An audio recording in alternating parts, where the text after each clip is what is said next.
예, 여러분 축복합니다.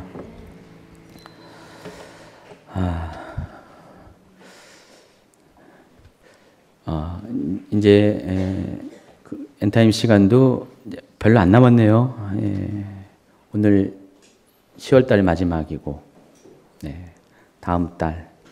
그래서 한 7, 8번 남았는데, 예, 아마 언제 다시 하려는지 모르겠어요. 몇 년 뒤에 하려는지 모르겠어요. 그동안은 한 번도 안 쉬고 6년 넘게 이렇게 쭉 엔타임 강의를 했는데, 아마 내년부터는 뭐 1년이 될지 2년이 될지 일단은 잠시 휴식기를 가질 겁니다. 그리고 나서 또 때가 되면은 다시 하게 될 겁니다. 그런 생각을 하다 보니까 앞으로 남은 강의에 대해서 제가 소홀히 할 수가 없을 것 같아요. 언제 또 다시 할지 몰라서. 그래서 오늘부터 천년왕국에 대한 이야기를 할 텐데, 원래 이제 본 강의는 지금 여러분 나눠주는 그 강의안이 교재가 지금 22페이지잖아요. 한 3분의 1밖에 준비 안 된 거였는데, 제가 언제 다시 재개할지 몰라서 더 자세하게, 꼼꼼하게 준비를 더 했습니다. 그래서 많이 늘어났어요. 그래서 여러분 갑자기 두꺼우니까 엄청 당황스러울 수도 있어요. 근데 절대로 당황하지 마시기 바랍니다. 내용은 많아도 제가 잘 이렇게 PPT까지 만들어서 정리를 해드리니까, 이 PPT는 정리된 것만 봐도 오늘 강의와 함께 들으시면 충분히 이해가 될 것 같습니다. 이번 주에 한 번, 또 다음 주에 한 번, 천년왕국이라는 주제를 가지고 2번에 걸쳐서 강의를 해드리겠습니다. 여러분, 천년왕국에 대해서 혹시 처음 들어보신 분 계세요? 아마 계실는지도 모르겠어요. 제가 이제 다음 주에 천년왕국의 실제적인 것들을 다루게 될 때, 장소적인 문제도 잠깐 다루게 될 거예요. 실은 이 천년왕국이 어디에 있는가, 어느 장소에 있는가도 굉장히 중요해요. 그리고 미스테리한 부분도 적지 않게 있습니다. 굉장히 좀, 그러니까 성경이 모든 것을 다 얘기하지 않거든요. 특별히 이 계시록은요, 굉장히 야박해요. 그냥 우리가 다 알고 있는 것처럼 딱딱딱 얘기해버리고 지나가 버려요. 설명이 이렇게 부족한 부분이 적지 않게 있습니다. 그러다 보니까 이것 때문에 오해가 생기고, 이것 때문에 왜곡이 생기고, 그래서 이단도 많은 거예요. 계시록과 관련된 이단이 제일 많습니다. 우리나라의 대표적인 손꼽히는 이단들은 다 계시록과 관련돼 있어요. 다른 주제에 관련된 이단에 비해서 월등하게 계시록이 많습니다. 계시록에 관련된 이단이 많습니다. 그만큼 계시록이 어떻게 보면은 우리가 이렇게 오해할 수 있는 이런 내용들이 많이 있기 때문에 그렇습니다. 그래서 이 부분에 대해서 굉장히 명확하게 설명이 필요해요. 그래서 이 마지막 때에 관한 메시지는 좀 논리가 있어야 돼요. 그냥 대충 은혜 받아요, 은혜 받는 차원으로 끝나면 안 됩니다. 그러니까 여러분이 오늘 여기 와가지고 은혜 받고 돌아가면 안 돼요. 논리적으로 명확하게 정리가 된 다음에 그 다음에 은혜를 받아야지, 머리는 정리 안 되는데 은혜만 받으면은요, 여러분 그 받은 은혜에 따라서 이상하게 된다니까요. 그래서 논리적으로 명확하게, 저도 설명하겠지만은 여러분도 논리적으로 명확하게 이것들을 여러분도 정리를 하셔야 된다는 것입니다. 다른 거하고 달리 이건 정말 좀 논리적으로 해야 돼요. 안 그러면은 옆길로 빠질 확률이 정말 많기 때문에 그렇습니다. 오늘 본문은 계시록 20장 4절인데 5절, 6절 세 개의 절인데, 제가 각각 다른 번역으로, 세 개의 번역으로 이렇게 일부러 변기해 놨습니다. 개역개정은 많이 읽었을 텐데, 세 번역으로 한번 읽어보도록 하겠습니다. 같이 읽어볼까요? 시작. 내가 또 보좌들을 보니 그 위에 사람들이 앉아 있었는데 그들은 심판한 권세를 받은 사람들이었습니다. 또 나는 예수의 증언과 하나님의 말씀 때문에 목이 베인 사람들의 영혼을 보았습니다. 그들은 그 짐승이나 그 짐승 우상에게 절하지 않고 그들의 이마와 손에 그 짐승의 표를 받지 않은 사람들입니다. 그들은 살아나서 그리스도와 함께 1000년 동안 다스렸습니다. 그 나머지 죽은 사람들은 1000년이 끝날 때까지 살아나지 못하였습니다.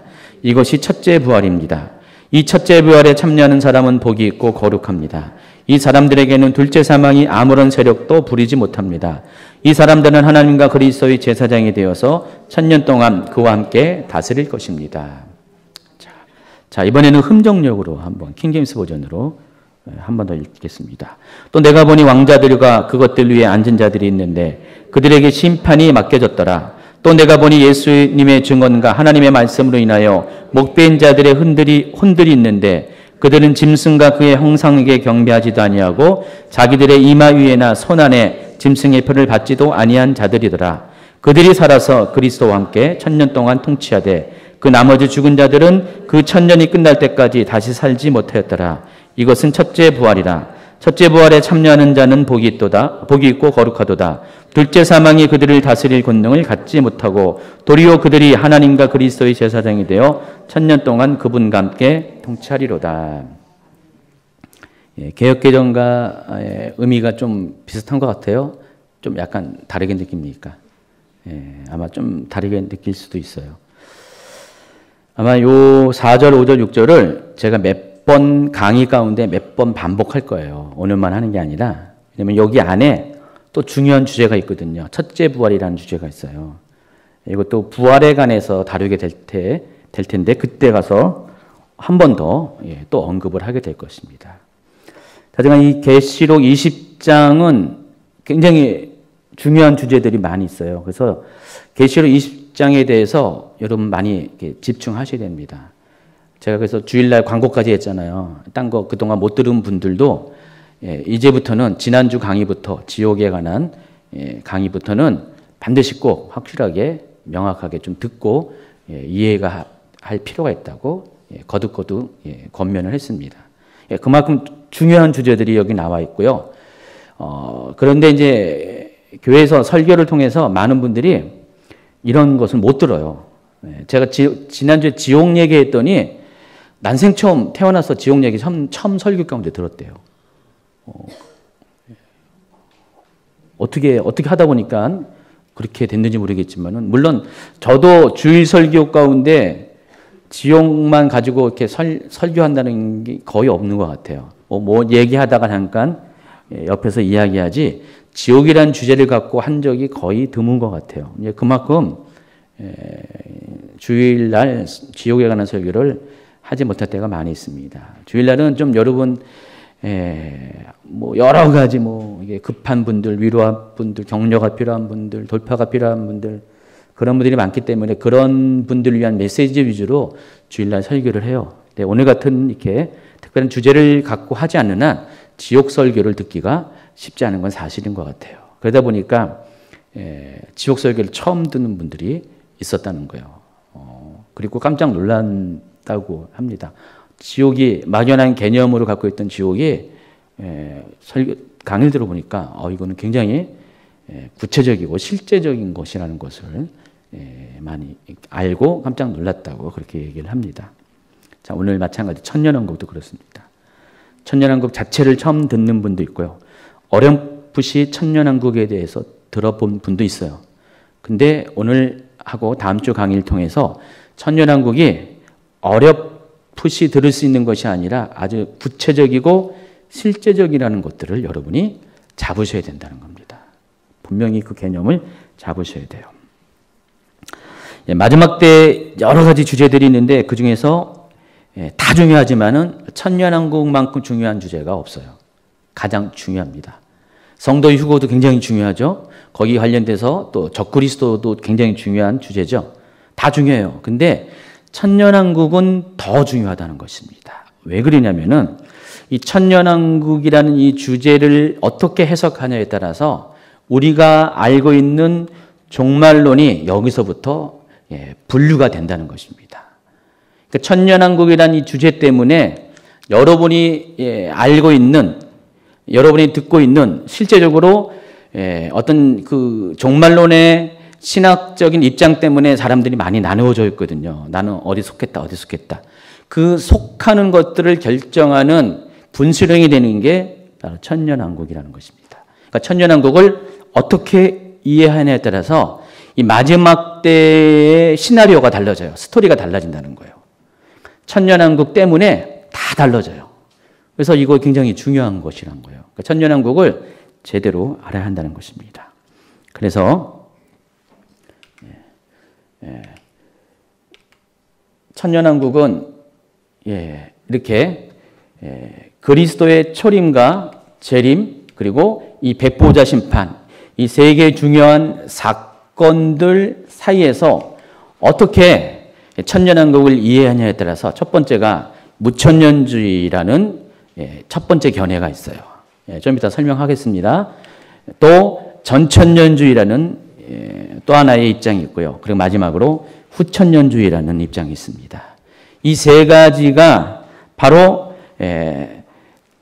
그 천년왕국이 어떤 포인트에 있느냐에 따라서 이 세 가지 입장이 달라진다는 것입니다. 잘 보시면 알겠지만은 무천년주의는 천년왕국의 시작을 어디로 봅니까? 여기 노란 별표를 보시면은 어디예요? 그리스도의 초림. 그리스도의 초림 때부터 천년왕국이 시작됐다고 보는 입장이에요. 근데 그 천년왕국이 어디까지인지 아세요? 주님의 재림 전까지. 그래서 문자적인 천년이라는 것이 의미가 없어요. 천년을 상징적으로 이해합니다. 이 천년은 문자적인 천년이 아니라 상징적인 천년이에요. 그래서 이미 예수님이 초림하시고 아직 재림이 이제 가까워 있는데 2000년이 지났죠. 혹 예수님이 앞으로 1000년 뒤에 온다 할지라도 그건 상관이 없어요. 무조건 다 2000년이 되든 3000년이 되든 다 천년왕국이에요. 왜냐하면 그것을 상징적으로 해석을 했기 때문에. 그래서 요 기간이 무천년주의에 의하면은 여기가 천년왕국이라는 거예요. 그러니까 쉽게 말하면은 바로 복음시대, 신약시대, 뭐 은혜시대, 성령시대 이렇게 이야기하죠. 바로 신약 시대가 이때가 바로 천년왕국이라는 거예요. 길이는 상관이 없다는 것입니다. 또 한 가지가 전천년주의인데 전천년주의는 천년왕국을 중심으로 해가지고 예수님께서 언제 오시냐에 따라서 전천년주의, 후천년주의 나눠주는 거예요. 그러니까 천년왕국을 중심으로 해서 천년왕국 시대가 있죠. 예수님이 앞에 오시면은 천년왕국 전에 오시면은 전천년주의라고 그래요. 천년왕국 전이다. 천년왕국 전에 예수님이 재림하신다. 후천년주의는 천년왕국 후에 예수님이 재림하신다. 이렇게 보는 입장이에요. 어렵지 않죠? 근데 전천년주의와 후천년주의는 공통점이 한 가지가 있습니다. 이 천년왕국을 문자적인 천년으로 본다는 거예요. 색깔을 제가 같이 했잖아요. 문자적인 천년으로 봐요. 그래서 이 시간이 예수님이 재림하신 다음에 천년이라는 문자적으로 천년이 흐른 다음에 백보자 심판이 있고 백보자 심판 후에 영원한 왕국, 새하늘과 새 땅이 펼쳐지면서 끝이 없는 영원한 왕국이 시작된다고 보는 입장이 전천년주의. 후천년주의는 예수님이 재림이 이때가 아니라 백보자 심판 바로 전에 예수님이 재림하시고 예수님의 재림과 동시에 백보자 심판이 있다고 보는 입장이에요. 그래서 후천년주의에 의하면 천년왕국이 어디에 있어요? 똑같이 천년왕국이 여기 있는데 이 시기가 이따 자세히 설명했지만은 언제인지를 몰라요. 아무도 몰라요. 이때가 예수님이 와 봐야지 그때부터 카운트가 가능한 거예요. 그래서 이 후천년주의에 의하면은 정확하게 예수님 천년왕국이 어느 포인트에 시작된다고 말할 수 있는 가능성이 여러 가지가 있다는 거예요. 그래서 이 천년왕국은 끝나기 전까지는 천년왕국의 시작점을 알 수가 없는 그런 입장이에요. 설명을 다시 또 할 겁니다. 어쨌든 이 세 가지가 천년왕국과 관련된 신학적인 입장입니다. 이거 말고도 뭐 여러 가지 또 이렇게 의견들이 있긴 있는데 그건 중요하지 않기 때문에 이 세 가지가 대체적으로 천년왕국과 관련된 신학적인 견해입니다. 여기까지 다 이해하시죠? 그동안 왜 전천년주의인지 왜 후천년주의인지 듣긴 들었는데 이해를 못한 분이 있었죠. 한 번 더 설명해요. 무천년주의는 그리스도의 초림과 재림 사이에 시간이 어떻든가 상관없이 이 시간을 상징적으로 풀어서 이 기간을 천년왕국으로 이해하는 거예요. 그러니까 무천년주의에게 천년왕국이 없다는 게 아니라 천년이라는 시간을 단지 문자적으로 보지 않는다는 거고. 그리고 전천년주의는 예수님의 재림 이후에 천년왕국이 시작된다는 것. 그리고 그때부터 천년 뒤에 카운트해가지고 백보전심판이 있다는 것. 그리고 후천년주의는 예수님의 재림 전에 천년왕국이 있다는 것. 천년왕국이 예수님 재림 후에 있다는 그 얘기예요. 아시겠죠? 자, 그래서 이 세 가지 학설 중에서 가장 이렇게 폭넓게 받아들이고 많은 사람들이 지지하는 게 전천년설과 무천년설이에요. 그러니까 후천년설은 지금 시대에서 이것을 받아들인 사람이 거의 없어요. 그러니까 무천년설 아니면은 전천년설 둘 중에 하나예요. 대부분의 입장이 지금 이제 종말론을 받아들이는 사람들의 입장이 둘 중에 하나입니다. 자, 그런데 이 전천년설은 휴거의 시점에 따라서 또 세 가지로 나눕니다. 이렇게 환란 전 휴거설, 중간기 휴거설, 환란 후 휴거설. 자, 그러면은 여러분 이 천년왕국과 관련돼서 종말론이 몇 개 있어요, 모두? 카운트해 보세요. 무천년설, 후천년설, 전천년설 3개. 그 모두예요? 5개. 여러분 5개를 다 알아야 돼요. 그래서 크게는 3가지 견해지만은 그 3가지 중에서 전천년설이 또다시 3개를 나눴기 때문에 5개를 알아야 돼요. 그래서 오늘 제가 5개 다 설명을 할 겁니다. 그래서 이 환란 전 휴거설을 가리켜서 세대주의적 전천년설이라고 얘기하고요. 또 환란 후 휴거설을 역사주의적 전천년설 이렇게 부릅니다. 지금은 이제 들어도 이해가 좀 안 되고 접수가 안 되고 낯설지만은 좀 이따 설명을 하면은 왜 세대주의 전천년설이라고 부르는지, 왜 역사주의 전천년설 부르는지를 여러분 충분히 이해를 할 겁니다. 어쨌든 이렇게 천년왕국에 대한 이 다양한 견해 차이로 인해서 갈등이 많아요. 신학적인 갈등이 많고요. 신앙적인 갈등이 많습니다. 저는 이 중에서 이 중간기 휴거설을 가르치고 있는데 요즘 이 환란 전 휴거설을 믿냐, 환란 후 휴거설을 믿느냐에 따라서 서로 대립이 많아요. 기독교 카페가 많이 있는데 많이 이렇게 사람들이 많이 찾는 모 카페는요. 거기는 그 카페지기를 비롯해서 관리자 전원이 환란 전 휴거설을 믿더라고요. 그래서 환란 전 휴거설을 믿지 않은 사람들은 밀어내요. 우리랑 같은 편이 아니다. 그래서 여러 다양한 그 종말에 관한 이야기를 많이 실는데 거기는 거의 대부분 90%가 환란 전 휴거설을 하더라고요. 그래서 환란 전 휴거설을 아닌 다른 분들에 대해서는 별로 좋아하지 않아요. 공식적으로는 배척 안 한다고 하지만은 실제적으로는 배척을 많이 하는 그런 느낌이 들어요. 그래서 이게 굉장히 심각한 문제예요. 이분들에게는. 왜냐하면 자기들의 운명이 결정이 되니까. 자기들의 운명뿐만 아니라 인류의 운명이 결정이 되니까 어떤 것을 받아들이느냐에 따라서 마지막을 준비하는 우리의 자세가 달라지기 때문에 그래서 굉장히 이건 심각한 문제예요. 그래서 아주 철저하게 이것을 신봉합니다. 아주 그냥 목숨 다해서 자기가 믿는 이런 마지막 때에 대한 견해들에 대해서 신앙을 하고 있어요. 그래서 굉장히 그러니까 여러분은 처음 듣는 분도 있는 분이 많기 때문에 별로 심각하게 받아들이지 못하지만은 이 마지막 때에 관심을 갖는 분들 조금 깊이 들어간 분들에게 이거는 아주 중요한 문제예요.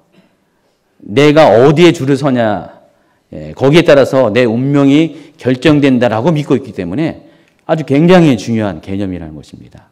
그래서 왜 그들이 이것을 이렇게 믿냐 이거에 대해서 여러분이 좀 알아야 돼요. 알아야지 비판도 가능하고 여러분도 스스로 입장도 정리가 가능하기 때문에 그래서 꼭 알아야 한다는 것입니다. 자, 그런데 아까 말씀드린 것처럼 계시록은 이것을 우리가 속 시원하게 100% 이해할 수 있도록 설명을 다 안 해주고 있어요. 그러다 보니까 말이 많은 거예요. 그러니까 해석에 따라서 접근 방식에 따라서 입장들이 다 다른 거예요. 그래서 이게 어떨 때는 굉장히 모호한 판단이 모호한 내용들도 있고 그래서 100%의 정답이 없어요. 다 그래서 뭐라 그래요? 여기 뭘 붙어요? 설. 설이라고 붙는 거예요. 설은 뭐예요? 진리가 아니잖아요. 가진리예요. 아직 확정된 진리가 아니다. 그래서 설이라는 것을 붙일 수밖에 없는 거예요. 아직 이것은 100%가 아니다. 여기 있는 모든 것들은 다 100%가 아닙니다. 그래서 여러분 100% 신뢰하면 안 돼요. 아주 여러분이 명확하게 듣고 판단하고 이해하고 믿음으로 신앙적으로 받아들인 것에 대해서 여러분이 결정을 해야 된다는 것입니다. 그래서 오늘 잘 들으셔야 됩니다. 정말 잘 들으셔야 됩니다. 자, 과거에는 이게 굉장히 판단하기가 어려운 상황이 많았는데 점점 시간이 갈수록 마지막 때가 갈수록 정보들이 많이 넘치잖아요. 그리고 과거에는 이해하지 못했던 부분들이 이제는 해석이 가능한 시대로 점점 가고 있어요. 그러다 보니까 과거보다는 지금 시대가 또 지금보다 앞으로의 미래 시대가 이 부분에 대해서 어느 것이 더 성경적이고 맞는가에 대한 정확도를 높여주는 시대로 가고 있습니다. 한 가지 여러분에게 권면하는 것은 아직 무천년주의 아닌데 한 가지 권면하는 것은 우리가 이 성경 계시록을 해석할 때 두 가지 방식으로 한다고 그랬죠. 문자적으로 해석하는 방법이 있고 상징적으로 해석하는 방법이 있는데 이 두 가지가 다 적용이 된다는 것들을 아셔야 돼요. 자, 그런데 어느 입장에서는 계시록 말씀을 무조건 문자적으로만 이해해요. 처음부터 끝까지 다. 그렇게 하려고 합니다. 또 어느 입장에서는 반대예요. 정반대로 상징적으로 풀려고 합니다. 어느 쪽이 그런 거는 이제 본 강의를 하면서 설명을 자동적으로 하게 될 거고요. 자, 그런데 제가 이제 계시록을 연구를 하다 보니까 계시록은 이 두 가지 해석 방법이 필요에 따라서 같이 사용되어져야 돼요. 그래서 제가 제 방식에 의하면은 시간 순서적으로 진행되는 것은 가능하면 문자적으로 또 삽입장의 경우는 가능하면은 상징적으로 푸는 게 좋다. 그것도 100%는 아니에요. 가능하면 대체적으로 그런 방식으로 풀어야지 계시록이 꼬이지가 않는 거예요. 그래서 어느 한쪽으로만 고집하는 것은 굉장히 위험한 방식이에요. 왜냐하면 말도 안 되는 것을 말이 되는 것처럼 이렇게 얘기할 때가 많아요. 그렇게 하면은.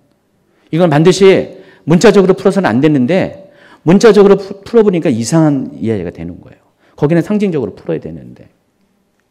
또 반대로 이거는 문자적으로 풀어야 되는데 다 상징적으로 풀어버리니까 아주 여러 가지 다양한 자기 입장이 나와서 계시록이 아주 이상한 책이 돼버리는 거예요. 무협지처럼 돼버리는 거예요. 그래서 이 두 가지를 다 인정하되 어디서 어떤 해석 방법을 선택하는 것에 대한 예민함과 정밀성이 있어야 한다는 것입니다.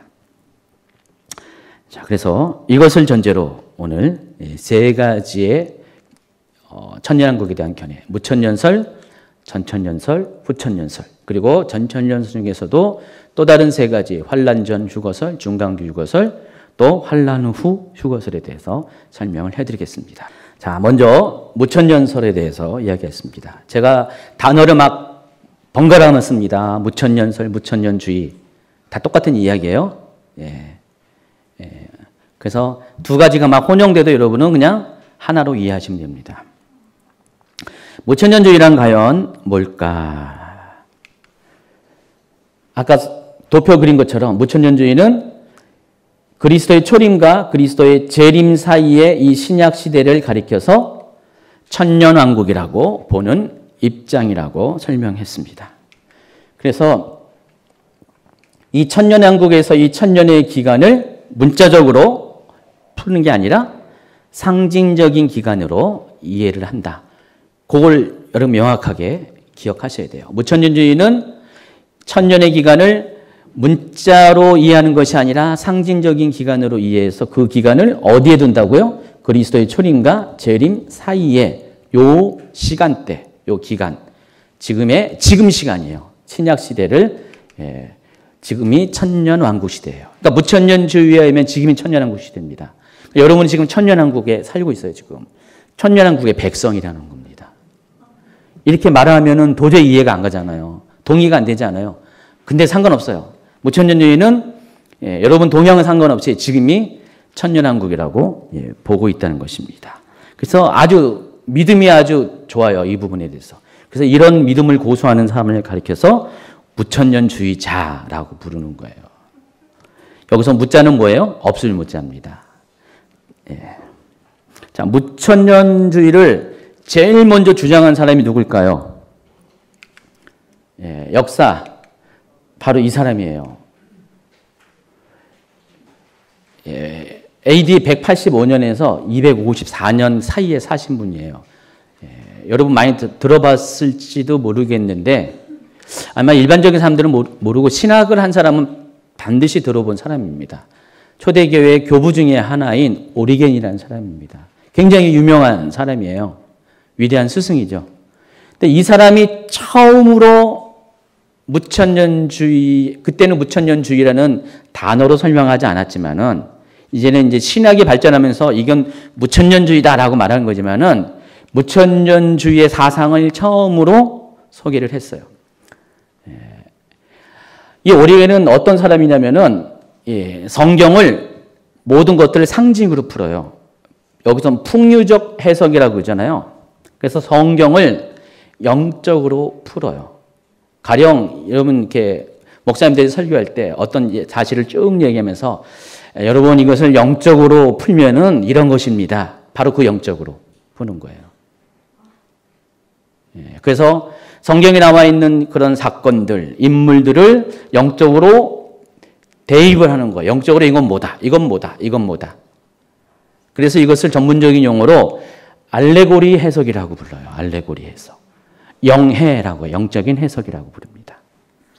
자, 이거를 종말론에 대입한 사람이 오리겐이라는 것입니다. 근데 이 영적인 해석, 영해, 풍유적인 해석은 이 사람이 처음이 아니라 알렉산드리아라는 학파가 있었어, 이 당시에. 알렉산드리아가 지금의 이집트 땅이에요. 북아프리카. 그러니까 당시 로마 제국 시대 때 기독교가 가장 왕성한 몇 가지 지역이 있어요. 로마, 또 콘스탄티노플, 지금의 이스탄불, 그리고 안디옥, 지금의 시리아, 수리아의 안디옥. 물론 예루살렘은 뭐 당연한 것이고요. 그리고 아프리카 지역에는 알렉산드리아예요. 알렉산드리아에 유대인들이 많이 살았습니다. 거기서 기독교가 거기서 여러분 성경이 최초로 구약 성경이 헬라어로 번역을 했어요. 거기서 그 알렉산드리아에서. 그래서 거기에서 그 기독교 사상을 연구하고 또 성경을 연구하던 사람들이 모임을 가리켜서 알렉산드리아 학파라고 불렀어요. 그래서 그 알렉산드리아 학파들이 요 풍요적인 해석을 한 거예요. 성경에 나와 있는 여러 가지 사건들, 비유들을 영적으로 이건 뭐다, 이건 뭐다, 이건 뭐다 이렇게 해석을 하는 방식을 택했어요. 그거를 이 오리겐이라는 사람이 종말론에 대입을 한 거예요. 특별히 천년왕국에 이것을 대입시켜가지고 천년왕국을 신약시대로 해석을 한 거예요. 그러니까 이 사람은 이미 천년왕국을 우리가 지금 무천년주의자들이 말하는 그 신약시대로 대입을 한 거예요. 여러분 이때가 이미 200년밖에 안 된 시간이었어요. 근데 오리겐은 이 신약시대가 2000년이 갈련지는 몰랐을 거예요 아마. 자기는 200년 안쪽만 경험했는데 근데 이분이 주장을 하면서 이 200년이라는 시간대가 현재까지 2000년 시간으로 고무줄처럼 확 늘어났어요. 최초의 천년왕국을 신약시대로 영적으로 해석한 사람이 오리겐이다. 두 번째 사람은 어거스틴인데 어거스틴 들어봤어요? 다 들어봤죠? 유명한 어거스틴의 회심. 어거스틴이 여기 이방 종교를 믿었고 또 방탕한 사람이었는데 어머니의 중보로 말미암아 회심을 해가지고 위대한 기독교 스승이 됐습니다. 이 사람이 354년부터 430년까지 산 사람이에요. 100년 뒤에 태어났죠. 오리겐 뒤에. 근데 이 어거스틴은 오리겐 광팬이에요. 오리겐의 사상을 추종하는 사람이었어요. 그러니까 어거스틴은 오리겐을 그대로 답습한 사람입니다. 그러다 보니까 역시 같은 주장을 합니다. 그래서 천년왕국은 그리스도 안에서 이미 성취되었고 바로 지금 복음시대가 똑같이 오리겐처럼 천년왕국이다. 지금이 천년왕국이다 라고 주장을 합니다. 그래서 여러분 교환을 보시면은 655페이지 밑에서 같이 읽어볼까요? 그래서 그는 계시록 20장 4절에서 6절에서 언급된 예수 그리스도와 성도들의 왕노릇은 교회가 세속 도시를 영적으로 지배하는 것이기 때문에 미래의 어느 시간에 예수 그리스도께서 문자적으로 천년을 통치한 일은 없다라고 단정합니다. 그래서 어거스틴이 이렇게 말을 했어요. 아예 단정적으로 말한 거예요. 우리가 오늘 본문으로 삼은 계시록 20장 4절부터 6절까지에는 두 번의 그 4절도 그렇고 6절에도 왕노릇 한다 그랬네요. 천년 동안. 그 왕노릇을 지금 교회가 세상을 통치하는 것을 가리켜서 왕노릇 한다라고 그렇게 해석을 했다는 거예요. 그래서 앞으로 미래의 어느 날 천년왕국이 도래할 수 없다. 이미 천년왕국은 도래했기 때문에 이미 왕노릇은 하고 있기 때문에 그런 일은 없다라고 단정을 했습니다. 그리고 시간이 흘러서 종교개혁이 일어났고요. 종교개혁자 중에서 칼빈이 드러납니다. 칼빈은 여러분 종교개혁 2세대예요. 종교개혁을 처음 시작한 사람이 누구죠? 루터잖아요. 그리고 뭐 쭈빙글리. 이 칼빈은 2세대예요.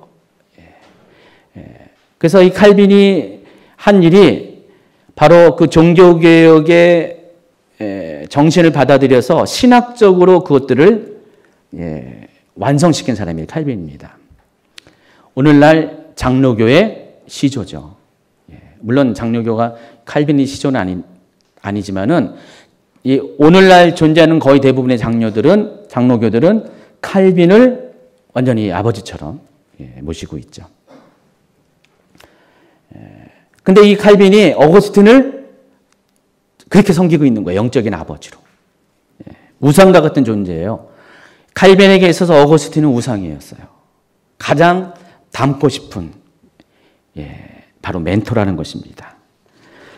그래서 이 칼빈도 어거스틴이 이렇게 말을 했기 때문에 이 천년왕국에 대한 그 입장을 그대로 갖고 옵니다.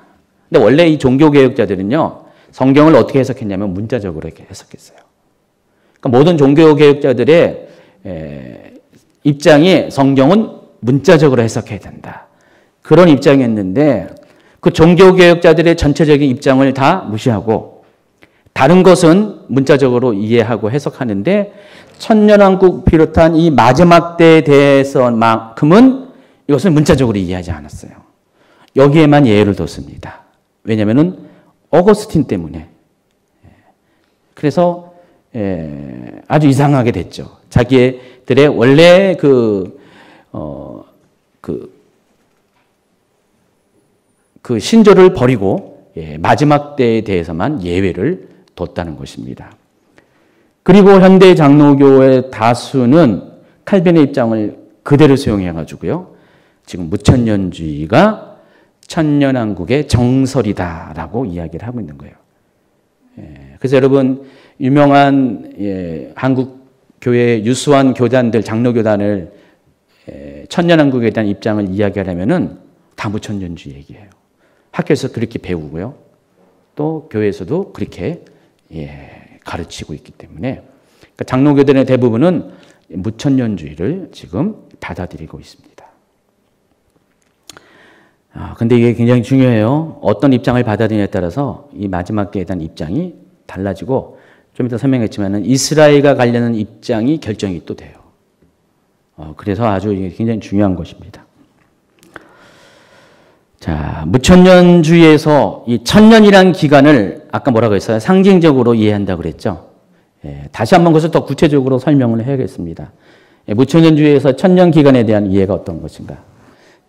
먼저 알아야 될 것은 문자적인 천년왕국은 인정하지 않는다.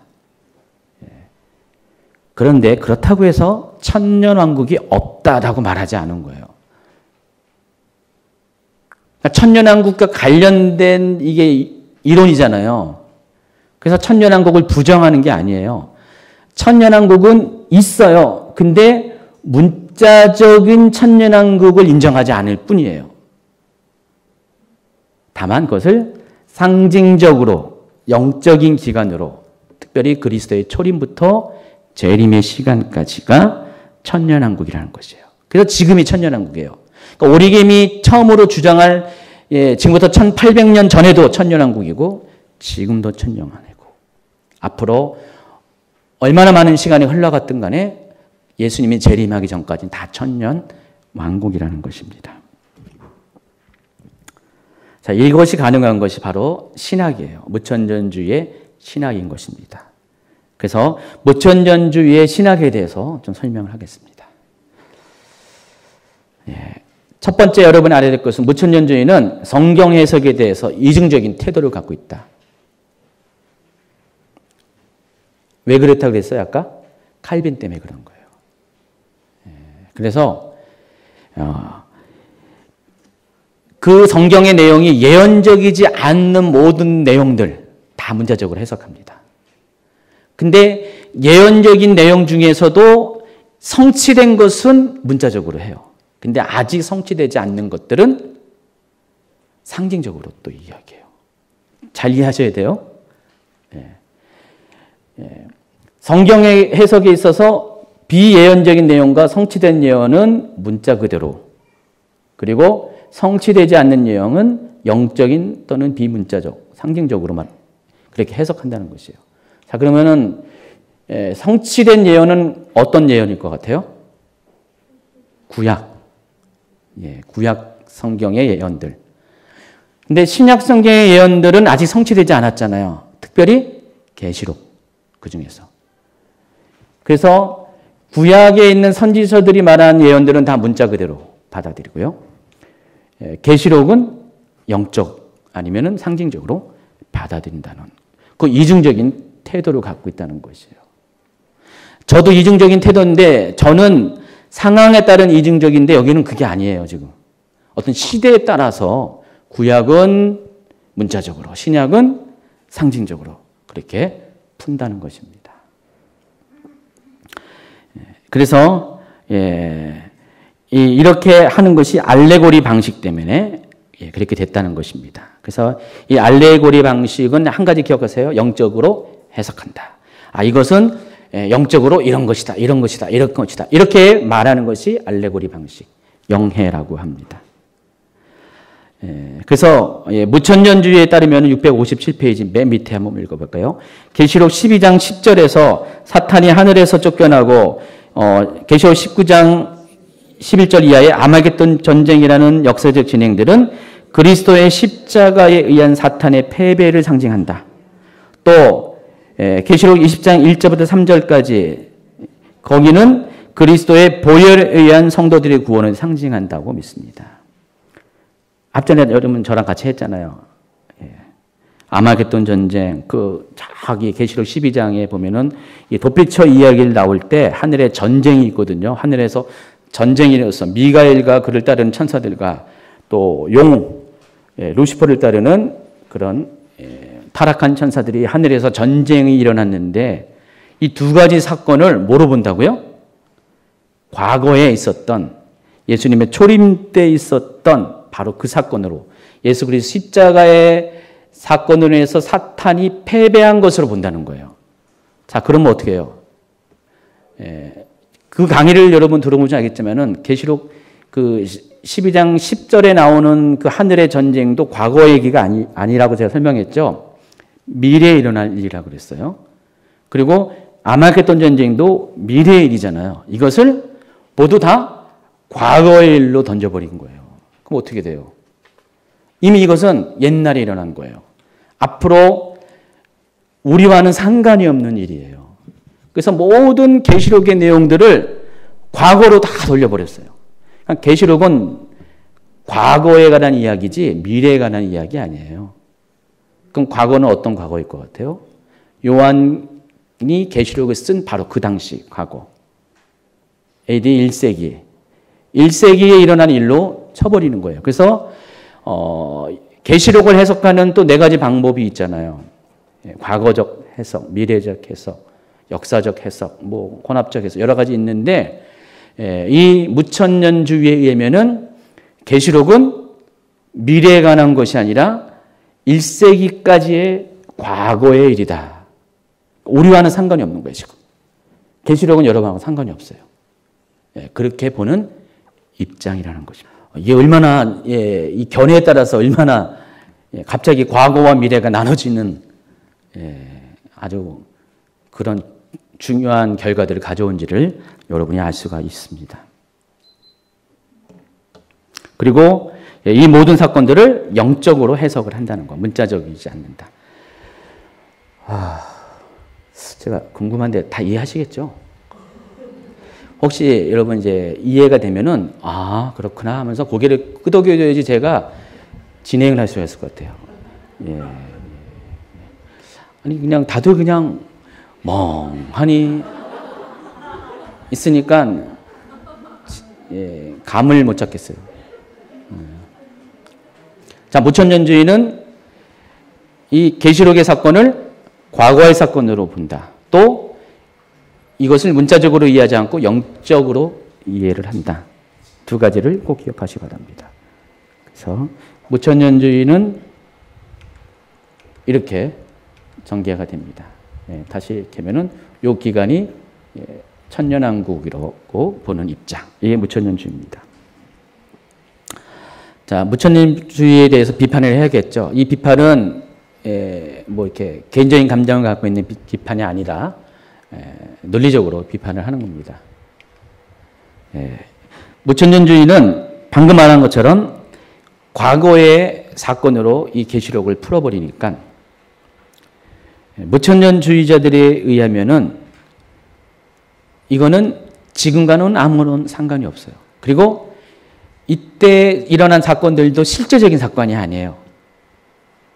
실제로 그런 일이 일어났다. 그게 아니라 이것은 그런 어떤 사건의 기록을 통해서 영적으로 우리에게 이렇게 말하고자 하는 내용이 있는 것이지 실제적으로 그 일이 일어났다라고 보지 않아요. 그럼 계시록에 있는 내용이 뭐예요? 실제 사건이 아니라는 것이죠. 더군다나 앞으로 실제적으로 일어날 사건도 아니에요. 그럼 어떻게 돼요, 여러분? 지금 마지막 때가 가까웠습니다. 마지막 때가 가까웠습니다. 아무리 봐도 이건 때가 지금 보니까 세상에 종말이 가까워. 여러분이 그렇게 막연하게 이야기를 하고 있는데 무천년주의 입장에서 보면은 마지막 때는 우리가 상관이 없는 거예요. 어때요? 아무리 주변에서 마지막 때가 가까이 온다고 해도 전혀 나하고는 상관이 없고 의미가 없는 거예요. 무천년자의 입장에서는 마지막 때에 대해서 개념이 별로 없어요. 제가 예전에 어느 수년 전에 여러분도 잘 알고 있는 아주 유명한 미국에서 오신 아주 유명한 목회자들 집회가 저쪽 서울의 이 일원동에 있는 어느 이렇게 큰 교회에서 있었어요. 미랄 교회. 그래서 제가 참석을 했었는데 여러분 다 아는 분들이에요. 아주 세계적으로 유명한 분인데 제가 집회를 3일 집회를 참석하는데 들으면 들을수록 이상한 거예요. 수상하고 뭔가가 있어. 꺼림칙한 뭔가가 있어요. 그래서 제가 솔직히 기분이 별로 안 좋아가지고 이틀만 참석하고 왔어요. 최은영 목사님은 그래도 3일 한번 참석해본다고 참석을 했어요. 3일째 되는 오전에 저한테 문자가 왔어요. 서프라이즈 하면서. 그날 그 아침에 거기에 이렇게 스피커로 쓰신 목사님이 설교가 일찍 끝나가지고 때마침 사람들에게 혹시 질문할 거 있습니까? 라고 질문지를 받았어요. 그랬는데 질문의 내용이 다 똑같대요. 거기 있는 목사님들이 질문을 했는데 그 내용이 바로 마지막 때 종말에 관한 입장이 당신들의 입장이 뭐냐. 역시나 제가 생각한 바로 이분들은 무천년주의였어요. 다. 그러니까 마지막 때에 대해서 마지막 때가 가까이 왔다는 사실에 대해서 피식 웃어버리는 거예요. 강의 중에 그게 다 이렇게 녹아있는 거예요. 그러니까 마지막 때를 인정 안 하는 거예요. 아, 저런 신학 때문에 저렇구나라는 것들을 충격적으로 받아들였습니다. 신학이 굉장히 무서운 거예요. 그래서 이 무천년주의를 갖고 있으면은 마지막 때를 별로 신경을 안 써요. 왜냐면 지금이 천년왕국 시대이기 때문에. 예수님은 오시긴 오세요. 오시긴 오시는데 언제 오실는지는 정말 아무도 몰라요. 앞으로 1000년이 더 갈지도 몰라요. 왜냐하면 지금이 우리가 왕노릇하는 시대예요. 관심은 마지막 때를 준비하는 것이 아니라 어떻게 하면 잘 왕노릇하냐. 교회가 어떻게 하면 세상을 통치하냐. 그래서 통치신학이 나온 거예요. 거기서. 통치신학을 들어봤죠? 바로 무천년주의에서 온 거예요. 통치신학이. 왜냐하면 왕노릇 해야 되니까. 지금 우리가 왕노릇 해야 되니까. 그래서 뭘 얘기해요? 세상의 모든 부가 믿는 자들에게 와야 되고요. 세상에 있는 모든 권력들이 믿는 자들이 그런 권력 중심에 들어가야 된다. 그래서 7대 영역을 점령하라. 이런 메시지도 나오고 다 무천년주의에서 녹아진, 파생된 그런 이야기들이라는 것입니다. 여러분은 다 좋아 보였잖아요. 그렇죠? 교회가 세상을 통치해야 된다. 근데 알고 보면은 바로 마지막 때를 지금 다가올 마지막 때를 인정하지 않기 때문에 그런 얘기가 나오는 거란 것을 근거를 여러분이 아셔야 된다는 것입니다.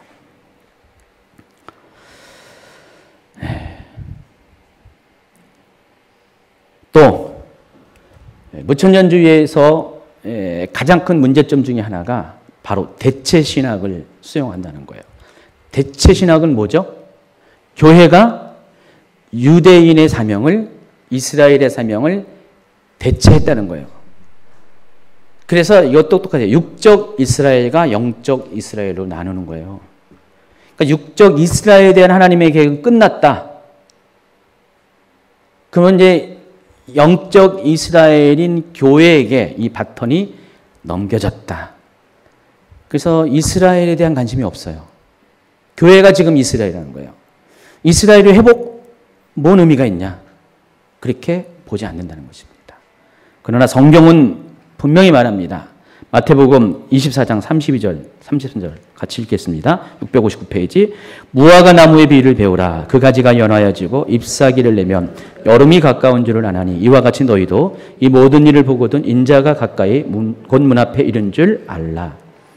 가로에다가 파란 글씨로 무화과 나무가 누구를 의미하는지, 이스라엘을 의미하고, 여름이 뭘 의미하는지, 마지막 때를 의미하는지. 이거는 영예가 아니에요. 지금 제가 한 거 영예가 아니에요. 알레고리 해석이 아니라 실제적으로 성경을 통해서 이 무화과 나무가 이스라엘을 말한다는 것을, 상징한다는 것들을 말하는 것이고, 이 종말이라는 것이 여름이 종말을 의미한다는 것을 다 설명했잖아요. 이전 강의 가운데. 영적인 해석 아니에요. 저 이거 상징적인 그런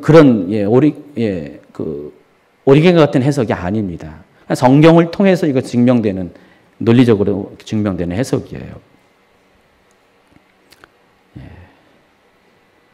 인자가 문 앞에 이른다는 것은 예수 그리스도의 재림을 말하는 것이에요. 그걸 뭘로 한다고요?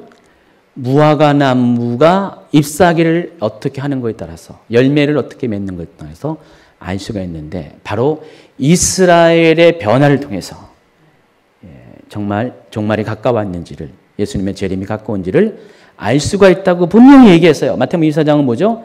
마지막 때 이런 일이 있을 것이다라는 그 징조만을 모아서 기록한 것이잖아요. 마지막 때 주님이 다시 오실 때는 이런 일이 있을 것이다 라고 쫙 앞에 쭉 설명하다가 뒷부분에 무화과 나무의 비유를 배우라 하면서 이렇게 설명을 하고 있는 것이에요. 그래서 무화과 나무인 이스라엘이 마지막 때를 알리는 시간표예요. 열쇠와 같은 것이에요. 그럼 이스라엘은 굉장히 중요한 거잖아요. 이스라엘의 지금 상태가 마지막 때에 대한 시간표를 알려주기 때문에 굉장히 중요한 건데, 무천년주의는 이스라엘을 없애버린 거예요. 우리 신앙과 신학에서 없애버린 거예요. 그러니까 어떻게 돼요? 이스라엘이 빠져버리니까 뭘 보고 알 수가 있어요? 물론 다른 것도 있지만은 가장 중요한 키 중에 키인 이스라엘이 없어지는 그런 일이, 무책임한 일이 생긴다는 것입니다. 또 그리고 아까 말씀드린 것처럼 아직 성취되지 않은 예언, 신약의 예언, 특별히 계시록의 예언들은 이것을 문자적인 예언은, 그들의 원래 전통은 무천년주의를 받아들인 이 칼빈을 따르는 사람들의 전통은 다 문자적으로 해석하는 건데, 오직 말씀으로만 해석하는 건데, 이 부분에 와서는 갑자기 문자적인 것을 버려버리고 상징으로 풀다 보니까, 상징으로 푸는 것은, 이 알레고리 방식은요, 뭐가 문제냐면은 내 마음이에요. 내 마음. A라는 사람이 이것을 자기 방식으로 이건 영적으로 이런 거야 라고 하면은 그렇게도 해석이 되고, B라는 사람이 또 해석하면 그렇게도 되고요. 사람마다 다 다를 수가 있어요. 그러니까 영적인 해석이 굉장히 위험한 거예요. 영적인 해석을 하다 보니까 이단이 많이 나온 거잖아요. 지금 오늘날 존재하는 다 이단들은 특별히 신모모 그 있잖아요. 이 모모가 교주인. 거기는 어때요? 다 자의적으로 해석해요. 거기에 그 뭐라고 그러죠? 거기를 복음방 이런데 끌려가잖아요. 뭣도 모르고 끌려가서 성경 공부를 배운다고 그래요. 그러면 다 어떻게 해요? 모든 것을 다 이 풍요적인 해석을 하는 거예요. 알레고리. 이거는 이거다. 이건 이거다. 이거다. 전에 교회에서 듣도 보지 못한 아주 놀라운 말씀이에요. 와. 왜냐면은 한 번도 못 들었으니까. 그쪽 이단만 그렇게 얘기하니까. 정통 교단에서는 그런 얘기 안 하고 있었는데. 하니까 많은 사람들이 막 녹아 들어가는 거예요. 빠져 들어가는 거예요. 근데 나중에 보면 어떻게 해요? 누가 재림주가 됐어요? 예, 그렇게 돼버리는 거예요. 영적인 해석이 아주 위험해요. 위험해. 예. 근데 이 알레고리식으로 해석하다 보니까 워낙에 다양한 영적인 해석이 나오니까 아주 복잡해져요. 예, 똑같은 것을, 같은 사건을 성경을 가지고 성경을 해석하는 것이 아니라 영적으로 해석해 버리니까 다양한 해석에 의해서 아주 혼란스러워요. 특별히 계시록에 와서는 이건 대책이 안 쓰는 거예요. 계시록에 딱 와서 앞에 다른 거 영적으로 해석을 했어요. 근데 계시록에 딱 오니까 이건 듣도 보지 못했던 이상한 얘기들이 많이 있거든요. 오, 하늘에 용이 있는데 머리가 7에다가 예. 또 뿔이 10개고 막 이런 얘기. 이상한 얘기 하니까 큰 음녀가 또 머리가 7에 뿔이 10이지만은 왕관을 10뿔에다가 달고 있는 용은 이제 머리에다가 7머리에다 달고 있고요. 왕관을 쓰고 있고 거기에 타고 있다. 막 이렇게 하니까 이게 도대체 뭔 얘기야? 그래서 각각 막 설명을 해요. 하다 보니까 어떻게 돼요? 막 꼬이는 거예요. 한 번 꼬이면 어떻게 돼요? 해결이 안 되잖아요. 에이, 계시록은 어려워. 이거 잘못 풀면 문제가 생겨. 그래서 계시록 보지 마. 계시록 해석하지 마. 노터치. 계시록 3장까지는 괜찮아. 근데 4장부터는 안 돼. 칼빈이 그랬거든요. 그러니까 그때부터는 이제 계시록을 안 푸는 거예요. 그러니까 계시록에서 안 가르쳐요. 계시록에서 무지해지니까 어떻게 해요? 얼커니 하면서 이단들이 그 약점을 파고들어서 계시록을 가지고 여러분이 모르는 계시록, 잘 이해하지 못한 계시록을 가지고 아주 나름대로 사람들에게 혹하는 설명을 하니까 사람들이 빠져드는 거예요. 이단이 왕성하게 되는 거예요. 바로 그런 결과를 가져오게 했다는 것입니다. 계시록 1장 1절, 2절, 3절을 볼까요? 예수 그리스도의 계시라. 이는 하나님이 그에게 주사 반드시 속히 일어날 일들을 그 종들에게 보이시려고 그의 천사를 그 종 요한에게 보내어 알게 하신 것이라. 요한은 하나님의 말씀과 예수 그리스도의 증거 곧 자기가 본 것을 다 증언하였느니라. 이 예언의 말씀을 읽는 자와 듣는 자와 그 가운데 기록한 것을 지키는 자는 복이 있나니 때가 가까움이라. 여기 분명히 요한계시록을 쓴 목적에 대해서 분명히 나왔죠. 우리에게 복된 사람이 되게 하기 위한 것인데 곧 마지막 때에 반드시 속히 일어날 그 일을 보여줌으로 인해서 우리가 그것을 통해서 대비할 수 있도록 그래서 복 있는 자가 되기 위해서. 여기서 복 있는 자는 뭐예요? 흰옷을 입는 사람. 생명 나무 생명수 강으로 들어갈 수 있는 그 사람. 그렇게 되기 위해서는 이 내용들을 알아야 되거든요. 4장부터 쭉 펼쳐지는 그 내용들을 알아야 돼요. 20장까지 펼쳐지는 내용을 알아야지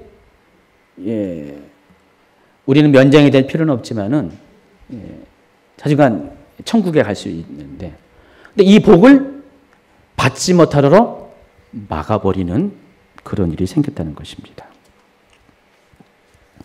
또 그런데 그럼에도 불구하고 성경은 분명히 천년왕국이 마지막 때에 문자 그대로 일어날 역사적인 사건이 될 것이라고 말하고 있다는 것을 여러분이 아시기 바랍니다.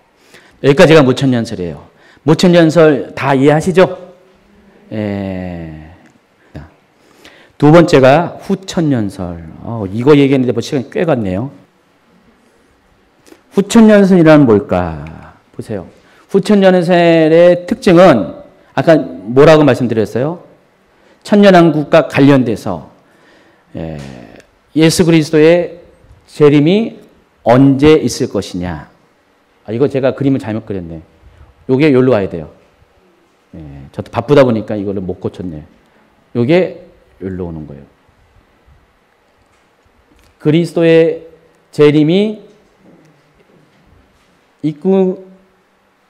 그러니까 천년왕국 시대 이후에 그리스도의 재림이 있는 거. 요게 지금 이거. 잘못 그렸어요. 그러니까 그리스도의 재림과 백보자 심판이 바로 이어지는 거죠. 그래서 후천년주의에 의하면은 요때부터 거꾸로 계산해 가지고 천년. 자, 일단 무천년주의와 뭐가 차이가 있어요? 무천년주의는 상징적으로 천년을 이해하는 반면에 후천년주의는 문자적으로 이해한다는 것. 그러나 내부적으로는 소수 의견도 있어요. 무천년주의가 상징적으로 시간을 카운트한 사람도 있어요. 근데 그럴 수밖에 없는 이유가 또 있어요. 왜 그러냐면은 아직 이거는 모르잖아요. 그리스도의 초림은 분명한 역사적 사실이기 때문에 우리가 알잖아요. 천년왕국의 시작이 알잖아요, 다. 그리고 우리도 예수님이 재림하는 시기가 우리 눈으로 공중 강림하는 걸 보게 되잖아요. 우리는 보자마자 휴거당한 사람도 있지만은 보고 나서도 남아있는 분도 계실 거예요. 어쨌든 중요한 것은 우리는 본다는 거예요. 그렇죠? 초림과 재림을 목격을 하는데 이 사람들은 그걸 목격을 못 하거든요. 목격을 못 하니까 어떻게 해요? 이게 고무줄이에요, 고무줄. 요 시기가. 언제부터 천년왕국이 시작되는가를 고무줄처럼. 그래서 아무도 몰라요, 후천년주의는. 그래서 아마 지금이 천년왕국이다라고 보고 있을 거예요, 후천년주의자들은. 지금이 천년왕국이다. 근데 언제부터 시작했는지는 몰라요. 왜냐면 언제 끝날 줄을 모르니까. 애매모호해요. 그러니까 그런 측면에서는 무천년주의자와 비슷한 입장이죠. 이해하시겠어요? 예수 그리스도의 재림이 천년왕국 이후에 있게 될 것이다. 천년왕국 기간 동안 교회는, 근데 또 중요한 것은 여기도 똑같아요. 무천년주의랑 공통점이 있어요. 바로 통치신학이에요. 무천년주의도. 왜냐면은 천년왕국이 지금 시대니까 교회는 왕노릇해야 되니까. 그래서 교회가 번영할 것이다. 교회의 황금기를 누릴 것이다. 지금이 황금기래요, 교회가. 황금기. 번영기. 교회가 세상을 지금 통치하는 시기라고 본다는 것입니다. 과연 그러나요, 여러분? 교회가 지금? 우리나라만 봐도 교회가 지금 짓밟히고 있는데 현 시간은 완전히 반대의 이야기를 하고 있습니다. 대부분의 청교도들, 미국에 건국을 했던 청교도들이 후천년주의예요. 지금은 후천년주의 주장하는 사람들은 없어요, 거의. 그래서 무천년설과 후천년설을 비교하면 공통점, 방금 다 설명했어요. 천년왕국은 교회가 세상을 통치하는 교회의 한국입니다. 대체 신학을 수용한다. 그리고 천년의 기간이 어떤 성격의 기간인가에 대해서는 무천년주의와 기본적으로 동일한 생각을 갖고 있다. 천년이란 그리스도께서 오시기 전까지 복음 전파와 개혁 등을 통해서 세상이 의롭고 아름답게 되어지는 시간이 천년이다. 그렇게 보고 있다는 것입니다. 차이점이 있습니다. 뭔 차이가 있을까요? 요거죠. 천년의 기간을 무천년주의는 상징, 후천년은 문자.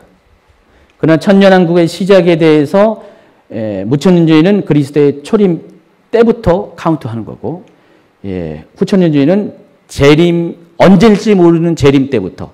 그러니까 이 천년의 기간이 공중에 붕 떠버렸어요. 아무도 몰라요. 그런 차이가 있다는 것을 아시기 바랍니다. 후천년주의의 전개 과정은, 자, 후천년설에 대한 비판. 첫 번째는 후천년설은 지나친 낙관주의를 우리에게 주는 거예요. 그래서 지금 교회가 세상을 통치하는 시간이고 하나님은 이 시기를 가장 번영케 하고 교회의 황금기다, 이 시간이. 교회가 세상을 딛고 일어나는 시간이다. 그렇게 얘기해요. 그래 보니까 지금 우리 교회는 풍요를 누리고요. 권세를 누리고. 그러니까 마지막 때에 대해서 무관심하게 만들어요. 여러분, 누가 마지막 때가 종말이 오기를 제일 바라는지 아세요? 믿는 자나 안 믿는 자, 신앙 상관없이. 가장 자기가 힘들다고 느끼는 사람. 에이, 세상이 종말이 와야지. 망해야지. 막 그러잖아요, 세상 사람들이. 믿는 자들은 어때요? 막 고난의 시간이 오면은 주님 어서 오시옵소서. 마라나타. 그러잖아요. 똑같잖아요. 근데 자기가 너무 좋은데, 너무 누리고 있는데, 주님, 제발 천천히 오세요. 다 그러잖아요. 여러분, 부자가 천국에 많이 가요? 못 가요? 많이 못 가요. 왜냐하면 부자는 자기가 누릴 것이 너무 많기 때문에 예수님에 대해서 목마를 이유가 없어요.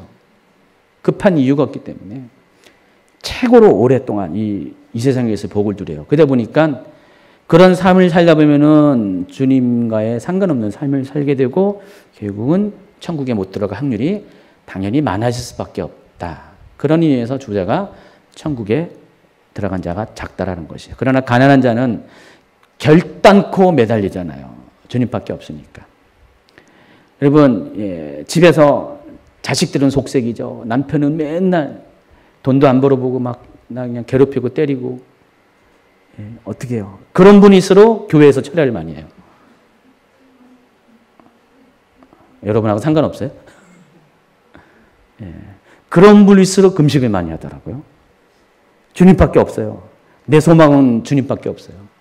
남편을 기댈 것도 없고 자식 덕볼 것도 없으니까 오직 주님, 오직 예수. 그러다가 갑자기 모든 게 좋아져요. 남편도 갑자기 바뀌어져요. 갑자기 애들도 바뀌고 잘 살면 어떻게 해요? 그때부터 철회 안 해요. 금식 안 해요.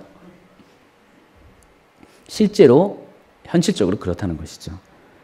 근데 후천년설은 바로 우리로 하여금, 사람들로 하여금, 성도들로 하여금 이 세상에 대해서 만족을 누리게 해요.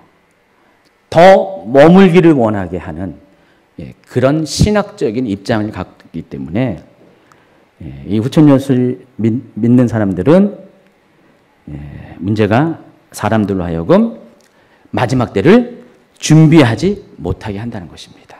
그게 문제예요. 그래서 후천년설은 이렇게 말합니다. 661페이지요.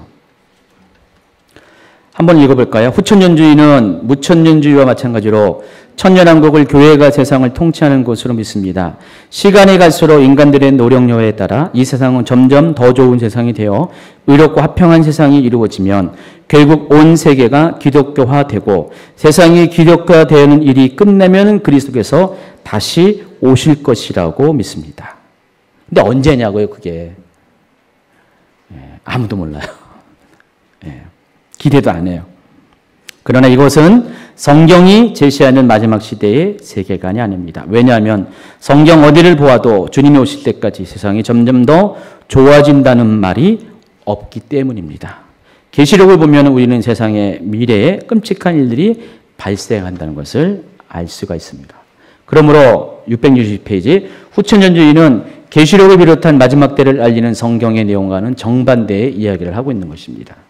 그렇기 때문에 후천년주의자들에게 있어서 큰 문제점은 이 세상의 미래에 대한 지나친 낙관주의로 인해 교회로 하여금 성도들의 환란이 통과하는 것에 대해서 미처 준비하지 못하게 한다는 것입니다. 미련한 5처녀가 다 되게 한다는 것이에요. 교회들로 하여금. 그리고 무천년주와 똑같이 대체 신학을 받아들이게 하고요. 또 이 마지막 때에 대한 계시를 흐리게 하고 또 한 가지는 인간이 노력하면 세상이 좋아질 것이다 라고 하는 그런 이야기를 심어주는 거예요. 그래서 이 후천년주의자에 의하면은 세상을 우리가 만들어가는 거예요. 무천년주의자도 그런 경향이 똑같이 있죠. 여기까지가 후천년주의입니다. 다 이제 정리가 되죠? 전천년주의라는 것은 뭘까? 먼저 알아야 될 것은 성경의 모든 구절들을 문자 그대로 믿고 해석한다는 것. 아주 철두철미하게. 여러분은 어떻게 해요? 성경의 내용들을 문자 그대로 믿습니까? 정확하게 얘기해 보세요. 문자 그대로 믿어요? 문자 그대로 성취될 것을 믿습니까? 그게 기본적인 우리의 신앙이 되어야 돼요. 그렇죠? 성경을 문자 그대로 안 믿으면 어떻게 되죠? 자유주의 신학이 나오고 이상한 신학이 나오는 거예요. 그래서 여러분 기본적으로 문자 그대로 성경을 믿어야 됩니다.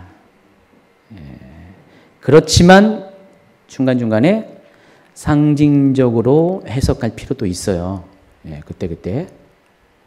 기본적으로 문자적으로 믿어요. 근데 이 전천년주의를 믿는 분들은 이것이 무조건이에요, 무조건. 성경은 무조건 문자적으로 믿어야 된다. 계시록도 문자 그대로 믿어야 된다. 그래서 옛날에 그 영화 레프트 비하인드 보니까 계시록 11장에 나오는 두 증인 나오잖아요. 두 증인의 입에서 불이 나온다고 했잖아요. 거기도 똑같이 불로 표현해요. 입에서 막 불이 확 나와요. 보셨어요? 그 영화? 제가 보라고 이렇게 링크해 줬잖아요. 그 영화를 보면은 두 증인의 입에서 막 진짜로 불이 나와요. 예, 그렇게 믿어요. 예. 근데 그건 상징으로 풀어야 되거든요. 예, 삽입장이기 때문에 예, 상징으로 풀어야 되는데 그걸 정말 이렇게 문자로 이렇게 믿어요. 그래서 지금까지 무천년주의와 후천년주의에 의해서 훼손된 문자 해석을 되돌려 놨다는 것에 대해서는 굉장히 큰 공헌을 했습니다. 예, 전천년주의가. 그리고 실제적으로 이 전천년설은 초대교회의 정통적인 교리예요. 원래 기독교회는 이 전천년주의를 가지고 마지막 때의 신앙을 준비시키게 했어요. 자, 그런데 오리겐 때부터 이 무천년주의 성향의 그런 알레고리식 해석이 들어오면서부터 이 전통이 깨어지기 시작한 거예요. 이해하시겠어요? 원래 초대교회는 전천년설을 믿었다. 예. 자, 그런데 이 전천년주의는 다양하게 세 개로 나눠집니다. 이거 읽어볼까요? 전천년주의의 핵심은 성경의 모든 구절들을 문자적으로 믿고 해석해서 그 결과 그리스도께서 천년왕국 이전에 이 땅에 재림하셔서 문자 그대로 1000년 동안 세상을 통치한다고 보는 견해이다. 근데 이게 세 가지로 또다시 나눠진다는 것입니다. 그리고 이 세 가지가 심각하게 또 우리에게 혼란을 가져다 주고 있는 것도 사실이에요. 그래서 먼저 세대주의적 전천년설, 다른 말로 환란전 휴거설이다라고 알고 있는 그 견해에 대해서 소개를 하겠습니다. 이 세대주의적 전천년설은요, 하나님께서 인간에 대한 계획이 있어요. 하나님이 인간을 통해서 역사를 주관하시잖아요. 아시죠? 하나님 혼자 하시는 게 아니라 인간을 통해서 동역하시는 게 역사예요. 세상의 역사예요. 그런데 이 하나님이 인간을 통한 하나님의 계획이 7개로 나눈다는 거예요. 시대별로, 세대별로. 7단계로 나눠요. 그래서 보통 이 세대주의자들에 의하면은 지구의 연령이 몇 살이에요? 인간의 역사가 1000년왕국 포함해서 7000년. 하나님은 6000년 동안 이 세상을 존속시키고 6000년이 끝난 다음에 세상을 심판하시고 안식하잖아요. 6일 동안 일하시고 7일째 안식하는 것처럼 6일 동안 세상의 역사를 움직이게 일하시고 마지막 7번째 날에 안식하듯이 7번째 1000년의 기간에 안식하시는 거예요. 그게 바로 천년왕국이라고 봐요. 그래서 인간의 연수를 7000년으로 봅니다. 그래서 그 앞에 나오는 세대들이 6개의 세대가 있는 거예요. 그게 세대주의라고 부르는 것입니다. 그래서 이거는 이제 뭐 이렇게 보시고요. 좀 이따 다시 또 세대주의 설명할 겁니다. 자, 그런데 이 이론이 어디서부터 출발했냐? 초대교회부터 시작한 거 아니에요. 초대교회 때 이런 얘기 들은 사람 아무도 없어요. 언제부터 시작했냐면은 사람. 여러분 강의 안에는 더 크게 나왔는데 한번 읽어보세요. 넬슨 다비. 다비라는 사람이 영국 사람입니다. 원래 성공의 목사인데 성공의 반기를 일으켜서 플리머드 형제단이라는 조직을 결성해서 그 대표로 있습니다. 그래서 그 사람에 의해서 처음으로 세대주의가 이렇게 시작이 됐어요. 그래서 이 사람의 이름을 따서 세대주의를 가리켜서 다비즘이라고 부릅니다. 여러분 교환에 나와 있죠. 자, 이 사람이 다비즘을 처음 제창을 했어요. 이때가 언제라고요? 19세기예요. 19세기. 지금부터 한 200년 전입니다. 세대주의는 200년 전부터 시작한 거예요. 초대교회 정통교리가 아니라는 거예요. 무슨 사도들이 이렇게 믿었다는 게 아니에요. 교부들이 믿은 게 아니라 다비라는 사람부터 시작된 거예요. 세대주의는요. 그러다가 이게 스코필드라는 사람에게 넘어옵니다. 이 스코필드라는 사람은 미국 사람이에요. 이 스코필드가 살아갈 때 미국에서 1차, 2차 대각성, 영적 대각성 운동이 일어났어요. 미국에. 그래서 이 사람은 제2차 영적 대각성 시대에 살던 사람이었습니다. 근데 이 스코필드라는 사람이 뭐로 유명하냐면은 신학한 사람은 알아요. 스코필드 주석. 들어봤죠? 못 들어봤어요? 우리 성전이 형제 못 들어봤어요? 아직 그럼 관심이 없어요? 스코필드 주석이 유명합니다. 스코필드 주석이 왜 유명하면은 당시로선 획기적인 것이었어요. 그냥 성경 하나만 읽는 사람들에게 킹제임스 성경을 기본으로 해가지고요. 킹제임스 성경에다가 그것을 해석하는 주석을 쫙 달아놓은 거예요. 그럼 이렇게 많아지잖아요. 그러면 설교자가 그것만 딱 봐도 오늘날 목사님들이 주석 많이 보잖아요. 저희 집에도 주석이 엄청 많거든요. 한 벽장 하나에 있어요. 그래서 목회자들은 주석을 반드시 봐야 돼요. 왜냐면은 내가 말하는 것이 정말 제대로 말하는 것을 확인하기 위해서라도 봐야 돼요. 엉뚱한 얘기하면 되잖아요. 다른 사람들이 길잡이가 돼주는 거예요. 다른 사람이. 그러니까 그 주석에는 여러 사람들의 다양한 의견들이 다 이렇게 증빙된, 다 인정한 유명한 학자들의 의견들이 여러 다양한 의견들이 이렇게 설명이 되어 있어요. 그걸 통해서 길을 좀 찾아가는 거예요. 아웃라인 찾아가는 거예요. 그것을 스코필드라는 사람이 만들었다는 거예요. 당시에 200만 부가 팔렸대요. 엄청나게 많이 팔렸죠. 자, 그런데 이때 당시에 성경 사경에 우리가 알고 있는 지난주에 여러분 우리 평양대 부흥운동 때 얘기 들으면서 사경회 얘기했었죠.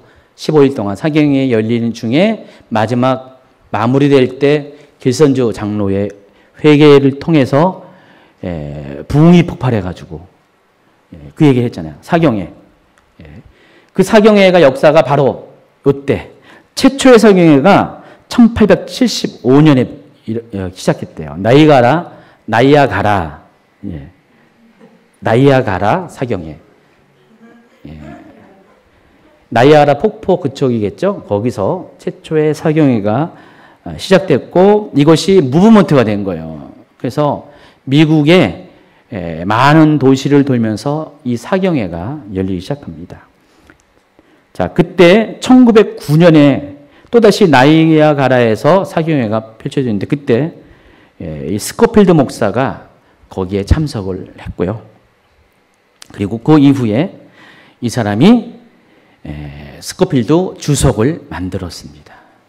그래서 사경회 가운데 세대주의가 영국에서 건너와가지고 사경회 가운데에서 사경이 이거예요. 성경을 가리키는 거예요. 마태복음부터 창세기부터 성경을 차근차근 이렇게 가르쳐주는 게 사경이에요. 근데 그 성경을 공부를 시키면서 하는 게 세대주의에 입각해서 성경을 푸는 거예요. 거기 있는 사람들이. 근데 이 스코필드 주석도 똑같이 세대주의에 기초한 주석을 쓴 거예요. 그러니까 사경의 운동이 있었죠. 스코필드 주석이라는 아주 위대한 도서가 있어서 영향을 받은 사람들이 그때 당시는 웬만한 미국에 있는 보수적인 크리스찬들은 다 이 세대주의를 받아들인 거예요. 그래서 이후에 세대주의 사상은 여러분이 알고 있는 믿음의 사람들, 무디 같은 사람들, 뭐 이런 사람들에게 통해서 영향을 끼쳤고, 오늘날 현존하는 미국의 아주 유명한 신학교들에게 이 세대주의는 영향을 끼쳤습니다. 그들에서 이 종말론에 관한 기초를 놓게 하는 것이 세대주의가 됐다는 것입니다. 바로 그 얘기하는 거예요. 한국은 어떻게 됩니까? 바로 세대주의 영향을 받은 선교사들이 들어오면서 한국도 어떻게 해요? 세대주의 입각한 종말론이 우리 한국 초기 때부터 시작된 거예요. 그럼 지금 이 무천년주의는 실은 한국 초대교회 전통은 아니죠. 한국 초대교회는 바로 전천년설, 세대주의적 전천년설에 부터 시작을 한 거예요. 지금 무천년주의는 더 나중에 영향을 받은 거예요. 이해하시겠어요? 예. 근데 이 세대주의와 전천년설이 만나가지고 세대주의적 전천년설이 됐다는 것입니다.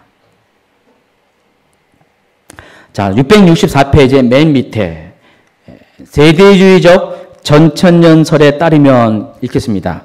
예수 그리스도께서 천년왕국 전에 오시게 된 이유가 있다고 합니다. 그것은 만약에 예수 그리스도의 초림의 때에 유대인들이 예수님을 메시아로 영접했다면 그때 천년왕국이 이루어졌을 것인데, 그러나 유대인들이 예수님을 배척했으므로 천년왕국 건설이 2000년간 연기되었다는 것입니다.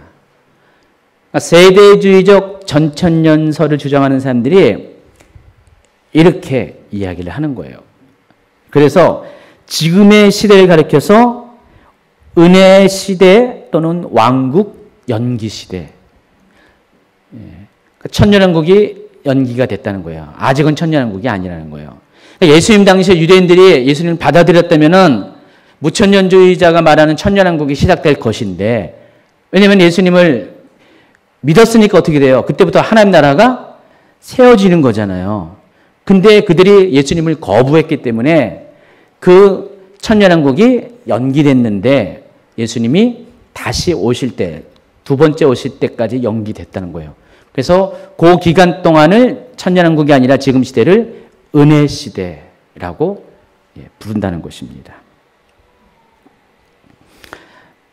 또 계속 읽습니다. 예수님은 천년왕국 직전에 다시 오시고 7년 환란 기간은 유대인의 회복 기간이므로 교회는 환란 전에, 7년 환란 전에 반드시 휴거해야 된다라고 주장합니다. 그래서 환란 전 휴거설이라고 부르는 거예요. 자, 이해하시겠어요? 유대인의 7년 환란 기간은 유대인이 남겨진 채로 고난 가운데서 잘못했습니다, 주님. 2000년 전에 예수님을 십자가에 못 박고 주님을 배척했습니다. 이제서 주님이 다시 오신 것을 보니까 예수님이야말로 메시아였군요 라는 것을 인정하고 회개하는 시간이 7년 환란 시간이라는 거예요. 그러면 7년 환란은 누구한테만 적용되는 거예요? 믿지 않는 자는 당연한 거고 유대인에게. 믿는 자들은 7년 환란 전에 다 휴거돼 있어야 돼요. 그러니까 믿는 자들이, 성도들이 환란을 당해서는 안 된다는 거예요. 그래서 환란 전에, 7년 환란 전에 휴거가 일어난다. 반드시 환란 전에 휴거가 일어나야 된다라고 그렇게 믿는 것이에요. 이해하시겠죠? 그래서 665페이지 쭉 보면은 세대주의에서 이 7세대를 가르는 방식이 쭉 설명이 되어 있어요. 전통적인 게 이렇게 홍수 이전 족상 시대부터 이렇게 천년왕국 시대까지 처음에 제시한 거고요. 이 스코필드 목사가 이것을 좀 보완해 가지고 이렇게 설명합니다. 첫 번째 세대 시작, 무죄 세대, 범죄하기 이전까지. 그리고 양심 시대, 아담부터 노아까지. 인간 통치 시대 노아부터 아브라함까지, 언약 시대 아브라함부터 모세까지, 율법 시대 모세부터 예수까지, 은혜 시대 예수님부터 7년 환란 이전까지, 그리고 천년왕국. 그럼 대략 이 세대가 7세대가 언제부터 언제까지라는 것이 연수가 나오죠? 이해하시겠죠? 예. 근데 반드시 1000년이 아닙니다. 1000년 단위로 세상이 끊어지는 게 아닙니다. 그거는 명심하세요. 어쨌든 세대주의는 하나님께서 이와 같은 7세대에서 각각 다르게 인간을 통치하시고 인간에게는 세대에 따라서 각각 다른 책임이 주어지게 한다는 것입니다. 그 세대주의의 관점에서 보면은 하나님이 얼굴이 다른 거예요. 구약의 하나님과 신약의 하나님이 다른 거예요. 이해하시겠죠? 그래서 구약에서는 성부 하나님께서 일하시고 다른 분들은 다 노시고, 예. 신약 시대는 예수님 또 성령님 이런 식으로 애써 구분을 하는 거예요. 왜냐하면 세대로 나누기 때문에. 그래서 근데 아니잖아요. 성부, 성자, 성령 하나님은 창세 때부터 지금까지 같이 일하시잖아요.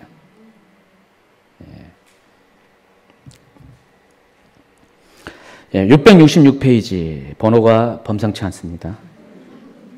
꼭대기 같이 있습니다. 세대주의에 의하면 지금 우리가 살고 있는 시대는 은혜 시대 또는 성령 시대인 것입니다. 그래서 세대주의자들은 지금은 율법 시대가 아니기 때문에 율법인 십계명을 존중하지만 우리 생활과 신앙의 유일한 법칙으로 지킬 의미가 없다고 합니다. 단지 회개하고 믿음으로 그리스도에게서 돌아오는 것뿐이라고 가르칩니다. 감을 잡죠? 이런 신학이 우리의 신앙을 결정짓는다는 것을 알 수가 있어요. 그래서 율법은 필요 없다. 과거 시대이기 때문에. 왜냐하면 하나님은 율법 시대는 거기에 맞춰서 우리를 통치하시고 우리에게 주어진 책임이 있고, 신약 시대에는 거기에 맞춰서 우리에게 요구한 것이 우리를 통해서 일하시는 방식이 다르다고 설명하기 때문에, 그래서 율법과 복음을 분리시키는 거예요. 그러나 율법과 복음은 분리될 것이 아닙니다. 복음은 율법을 완전케 하는 것이에요. 그렇죠? 그래서 이런 신학적인 배경 때문에 그렇게 그냥 오직 믿음만 얘기하고 하나님의 계명을 지키는 것에 대해서는 사람들로 하여금 무관심하게 만드는 거예요. 다 이런 신학 때문에 우리의 신앙이 이렇게 결정이 되는 것을 여러분 아시기 바랍니다. 또 세대주의는 성경을 문자 그대로 해석한다는 것. 그래서 이스라엘에 관해서도요, 똑같이 문자 그대로 해석해요. 그래서 아까 무천년설과 후천년설은 이스라엘에 대해서 뭐라고 했어요? 하나님이 육적 이스라엘을 교회라는 영적 이스라엘로 대체시켰다. 그래서 하나님의 역사 가운데 육적 이스라엘을 소멸시켜버렸잖아요. 근데 여기는 정반대예요. 현천연설은. 이스라엘을 하나님의 문자 그대로 회복시킨다는 거예요. 그러다 보니까 어떻게 해요? 이스라엘이 주인공이 되는 거예요. 교회가 주인공이 아니라 이스라엘이 주인공이에요. 그래서 요즘 마지막 때를 얘기하는 분들은 동시에 강조하는 게 있어요. 이스라엘의 회복. 바로 거기서 나온 거예요. 그러나 무천년주의를 믿는 분들은 이스라엘을 별로 중요하게 여기지 않아요. 과거의 역사의 한 끝자락으로 본다는 것입니다. 그러나 전천년설, 세대주의적 전천년설을 믿는 분들은 이스라엘이 아주 귀한 존재감을 갖고 있어요. 다 신학 때문에 이렇게 신앙이 결정이 된다는 것을 아셔야 돼요. 또 성도는 환난 전에 휴거되기 때문에 환난을 당하지 않는다라고 믿습니다.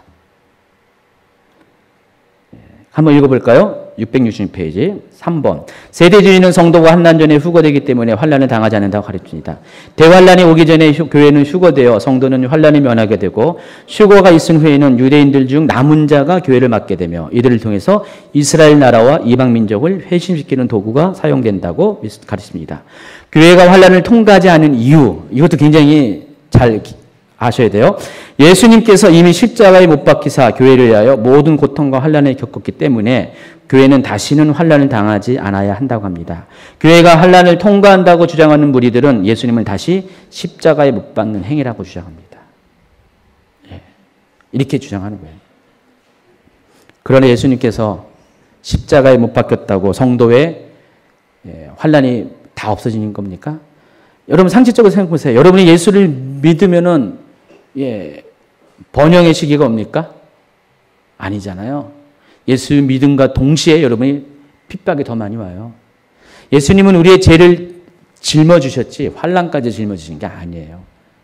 예수님 믿는다고 환난이 없어진 게 아니라 오히려 자기를 부인하고 예수님의 십자가를 지고 예수님을 따라가는 삶을 살아야 돼요. 성경은 그렇게 가르치고 있는데 여기는 그렇지 않다고 이야기한다는 것입니다.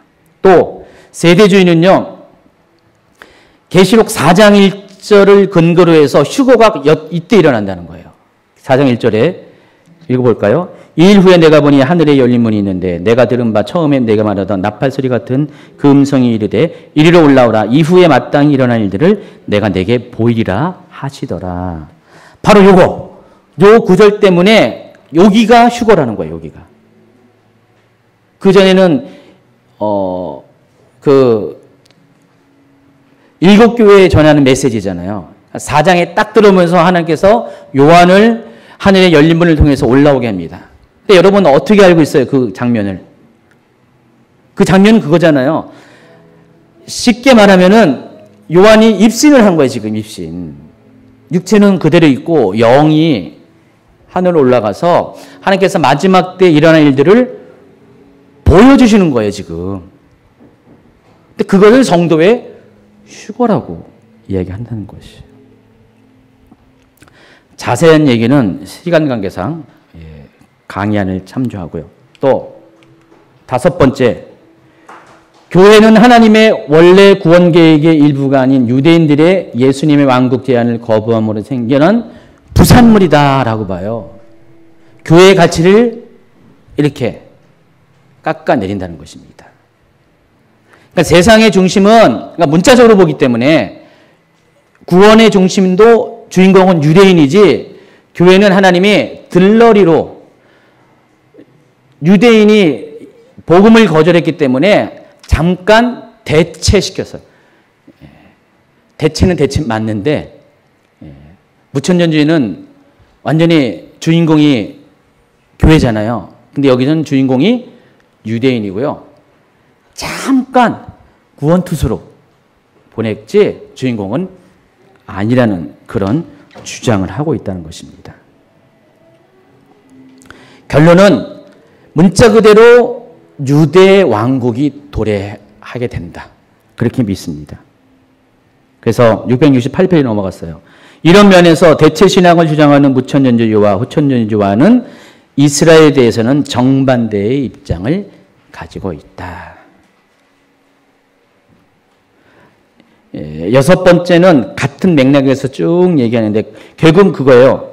668페이지 그 밑에 두 번째 단락. 따라서 세대주의는 이러한 해석으로 인해서 이스라엘의 변화에 촉각을 곤두세우고 있습니다. 이들의 주장에 의하면 이 환란기 마지막에 그리스도께서 세상에 오셔서 사탄은 1000년 동안 감금되며 적그리스도는 파멸되고 환란기에 죽은 성도들은 부활하는데 이때 천년왕국이 비로소 시작되는 것입니다. 따라서 이 왕국은 세계적인 주권을 가진 유대인의 왕국이 될 것이고 또 유대인의 전통대로 성전이 세워지고 제사가 다시 봉헌될 것이다. 이렇게 주장을 하는 거예요. 이해하시겠죠? 빨리 넘어가겠습니다. 그래서 세대주의 전천년설에 의해서 역사가 어떻게 진행되는가? 이렇게 진행됩니다. 다 접수하셨죠? 세대주의적 전천년설의 핵심은 669페이지 4번 가로에 있는 1번 한번 읽어볼까요? 대환란 전에 그리스도께서 비밀리에 공중에 강림, 또 성도들은 비밀리에 휴거, 공중에서 7년간 혼인잔치. 제가 지금 여러분에게 설명한 혼인잔치와도 또 다른 얘기잖아요. 저는 혼인잔치를 천년왕국으로 보는데 여기는 혼인잔치를 공중에서, 공중 어딥니까? 딱히 설명을 못해요. 천년 공중에서. 예수님의 다시 오심도 비밀, 아무도 모르게. 그리고 성도의 휴거도 비밀, 아무도 모르게. 근데 성경을 뭐라고 말합니까? 비밀리에라고 합니까? 예수님께서 구름 타고 올라가셨을 때 구름 타고 다시 오실 것을 볼 것이다. 그를 찌른 자도 볼 것이다. 라고 말하고 있잖아요. 성도의 휴거는 비밀리에 하는 거 아닙니다. 모든 사람들이 다 보는 공개적인 그런 휴거가 될 것입니다. 근데 이렇게 환난전 휴거설은 다 비밀로 묻어버립니다. 또 2번, 한편 지상에 남아있는 유대인들과 불신자들은 7년 환난을 통과하고 이 환난을 통해 유대인들은 대규모로 회개하게 됩니다. 그리고 마침내 7년 환난이 끝나면 그리스도께서 성도들과 함께 지상에 재림하여 천년왕국을 검사합니다. 자, 세대주의에 대한 비판입니다. 읽어볼까요? 후천년설과 문천설과는 반대로 지나친 비관적 종말론이에요. 아까는 다 낙관적인 종말론이잖아요. 왜냐하면 통치해야 되니까. 근데 여기는 비관적인 종말론을 심어주어서 현실을 도피하게 하고 그와 연관된 숙명론과 패배주의를 가져다 주었다. 그랬습니다. 여긴 정반대예요. 앞에 설명한 것과 달리. 왜냐하면 주님이 언제 급하게 오실지 모르니까 비밀리에 오니까 이 세상이 중요한 게 아니잖아요. 이 세상은 빨리 마감시키고 주님 맞을 준비를 해야 되잖아요. 급한 거예요. 마음이 급한 거예요. 불안한 거예요. 지금. 나는 정말 휴거 당할까. 그러니까 맨날 그런 것만 찾아보는 거예요. 언제 휴거 있나. 휴거의 조짐을 보아야 되고요. 징조들을 봐가지고 휴거의 때를 찾아야 되고요. 준비해야 되니까. 그래서 휴거 날짜가 언제 있을 것인가에 대해서 관심을 갖게 하고요. 그래서 탄생한 것이 시한부 종말론이에요. 세대주의적 전천년설, 이 환난전 휴거설이 시한부 종말론을 갖고 올 수밖에 없는 필연적인 신학이 여기 들어있다는 것입니다. 예. 이제 또 한 가지 역사적 전천년주의. 이걸 가리켜서 뭐라고요? 환난 후 휴거설. 이건 짧아요. 예. 환난 후 휴거설은 이 앞에 설명한 세대주의적인 전천년설, 환난 전 휴거설과 비교해서 어떤 차이가 있냐면은 환난 전 휴거설이 그리스도의 재림을 공중 강림과 지상 재림으로 구분했죠. 7년을 기준으로 7년 전에는 환난 전에는 예수님이 공중에 강림하신다. 그리고 공중에서 휴거 백성들과 잔치를 벌인다. 그게 혼인잔치다. 어린 양 혼인잔치다. 그리고 7년이 끝나면은 지상에 내려와서 악한 자들을 소멸시키고 성도들과 함께 천년왕국에 들어간다. 그러니까 그리스도의 재림을 7년 후로 보는데 여기는 공중 강림이 없어요. 예수님은 단 한 번 7년이 끝난 그 시기에 한 번만에 재림을 주장합니다. 왜 역사적인 전천년설이라고 불렸냐면은 초대교회 신앙이 아까 말씀한 것처럼 전천년주의라고 말씀드렸죠. 근데 그게 무천년주의에 의해서 훼손이 되니까 그것을 회복한다라는 의미에서 역사적 전천년주의를 이야기한다는 것입니다. 자, 그래서 전개 과정은 이렇게. 포인트는 요거예요. 한 번에 다 해결된다는 거. 7년 환란이 끝난 다음에 그리스도의 지상재림과 성도의 휴거가 한 번에 일어난다는 것입니다. 근데 문제가 있어요. 비판. 이것도 역시 교회로 하여금 미래에 있을 핍박에 대해서는 강조하나 현실 도피적인 성향으로 인해서 마지막 때의 영혼주소와 문화적 사명에는 약점이 있다는 거예요.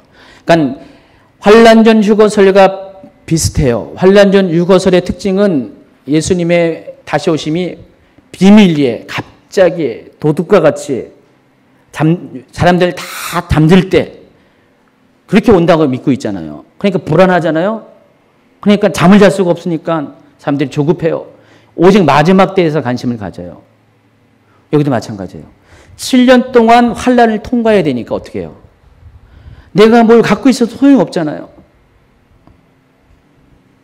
어차피 다 없어질 거고 빼앗길 거고 누리지도 못할 것이고. 여기도 마찬가지예요. 불안해요. 불안해. 7년 동안 대환란을 통과해야 되는데 적그리스도에 의해서 핍박을 받을 것이고 쫓아다니면서 너 우상에게 절할래 안 할래? 안 그러면 죽는다. 너 여기 육령표 맞을래 안 맞을래? 안 맞으면 죽는다. 실제로 막 죽어나가는 사람이 생기고 어떻게 해요? 그러니까 어떻게 해요? 도망갈 곳을 찾아요. 그게 바로 도피처. 계시록 12장에 나와 있는 하나님의 예비처를 저는 하나님의 예비처를 두 가지 개념으로 설명했어요. 양육처, 도피처. 근데 도피처로 인식을 시켜가지고요. 숨어있는 곳, 도망치는 곳으로 만들어요. 그래서 환난 후 휴거설을 믿는 분들이 요즘 특히 더 문제가 생기는 게 세계 곳곳에 도피처를 만드는 거예요. 저 남미에도 만들고 여러분 잘 알고 있는 아주 어느 유명한 목사님이에요.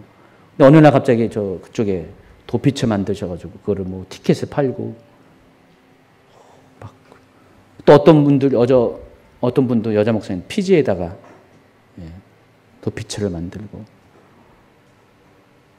상식적으로 생각해 보세요. 만약에 그런 일이 생긴다고 생각해 보세요. 우리나라만 해도 최소한 800~900만 명의 믿는 자들이 있는데 이 사람들이 어딜 가요? 어딜? 지금 당장 한국 전쟁이 일어나도 갈 데가 없는데 이들을 숨겨줄 도피처가 어디 있어요? 세계 수십억의 크리스찬들을 숨겨줄 도피처가 어디 있습니까? 상식적으로 말이 안 돼요.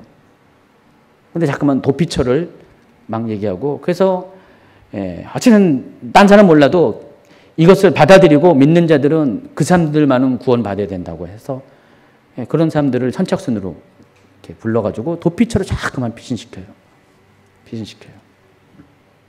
이런 상식적이지 않은 결과들이 나온다는 것입니다. 바로 신학 때문에 그래요. 신학 때문에 환난 후 휴거 때문에 역사적 전천년수일 때문에 이런 문제가 생긴다는 것입니다.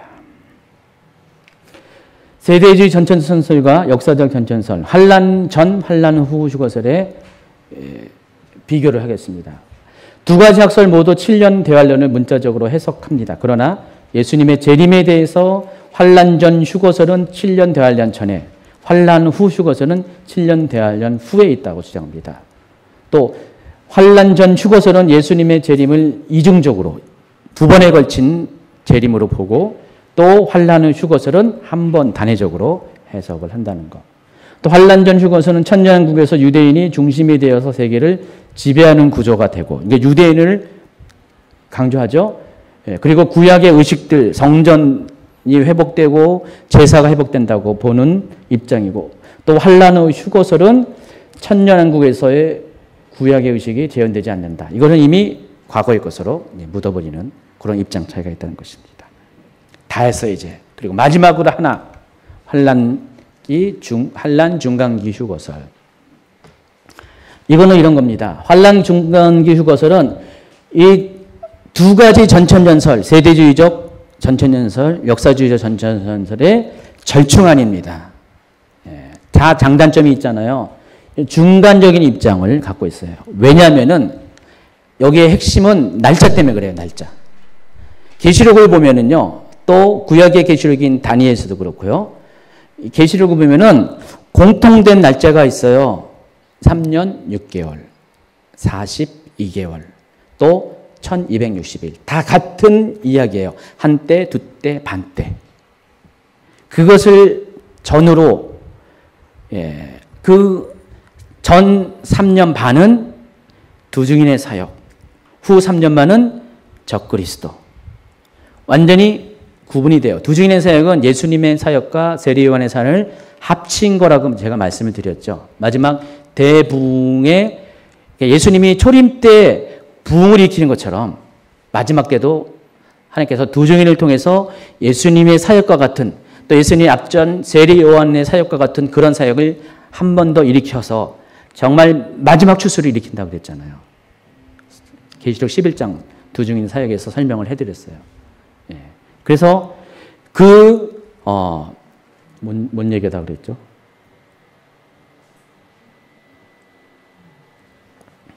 생각이 안 나. 생각이 안 나요. 예.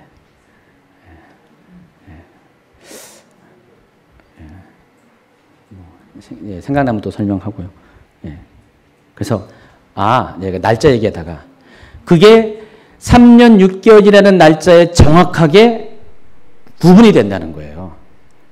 그래서 중간기 휴거설을 주장해요. 그리고 그때 성도의 예수님의 공중강림과 성도의 휴거가 있다고 보는 입장이라는 것입니다. 근데 저도 이제 계시록을 쭉 하다 보니까 개인적으로는 이게 맞아요. 왜냐면 논리적으로 이게 완전히 퍼즐이 다 맞거든요. 이 방식으로 하면은. 그러니까 전천년선, 후천년선한테 맞지 않은 퍼즐이 너무 많은데 어떤 건 설명이 되는데 어떤 건 설명이 안 되는데 요 중간기 휴거설로 설명하면은 퍼즐이 다 맞아요. 조각조각이 다 맞아서 거의 완전체가 됩니다. 물론 그럼에도 불구하고 100%하고 말할 수 없겠지만은 다른 것에 비교해서 굉장히 합리적인 설명이 됩니다. 그런데 이게 신학의 주류는 아니에요. 오랜 역사성을 가진 무천년주의가 있고요.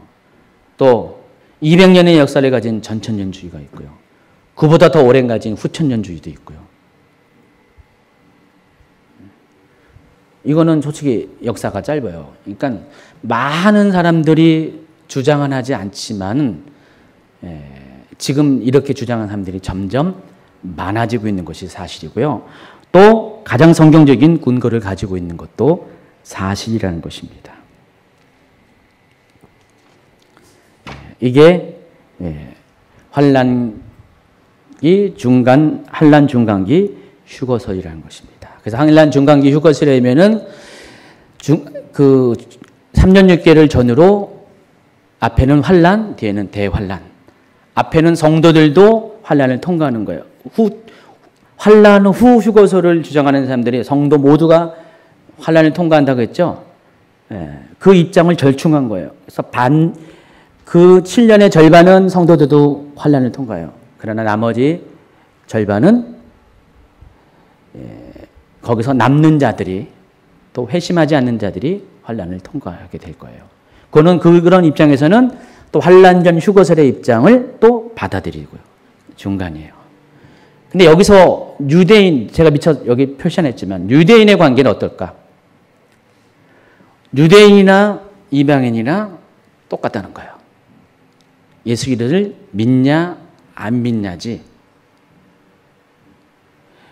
유대인이라고 해서 일부러 남겨놓고 환란을 통과해가지고 뒤늦게 죄에 대한 대가를 치르게 해가지고 뒤늦게 순교하게 하는 그런 대가를 치러서 예수 믿게 하는 게 아니라는 거죠. 똑같이 믿는 자들. 만약에 그렇다면은 유대인의 지금 부흥이 지금 일어날 이유가 없잖아요. 메시아닉 주의 부흥이 지금 있을 이유가 없어요. 메시아닉 주들이 아무것도 교회를 안 다녔다가 7년 환란이 딱 시작되면 그때부터 메시아 주가 교회가 막 생겼는데 아니잖아요. 지금 하나님이 이스라엘이 마지막 때를 알리는 시간표라는 것을 알려주시기 위해서 이스라엘을 지금 회복시키고 있잖아요. 종말이 가까우니까. 무화과 나무가 자꾸만 잎이 무성해지고 잎이 짙어지는 것을 보면서 이스라엘의 건국을 통해서 유대인들이 돌아오는 걸 보면서 정말로 마지막 때가 가까웠겠다. 그런 용도로 이스라엘을 사용하고 있는 거고요. 결국은 구원에 있어서 최종적인 도착점은 유대인이나 이스라엘이나 똑같아요. 에베소에서 이미 이방인과 유대인이 세 사람이 되었다고 이미 선언을 했잖아요.